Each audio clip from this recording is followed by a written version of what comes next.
Сегодня будем устанавливать печь-камин Nordflam Vera в кремовом цвете.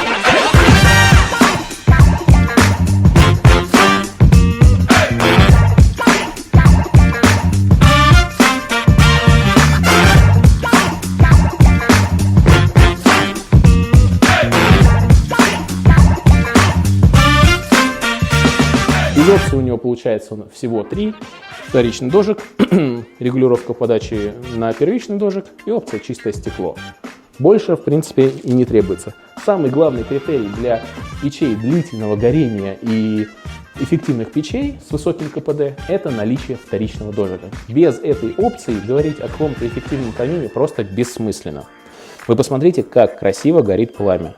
Это, наверное, один из самых красивых каминов по горению в моем личном рейтинге.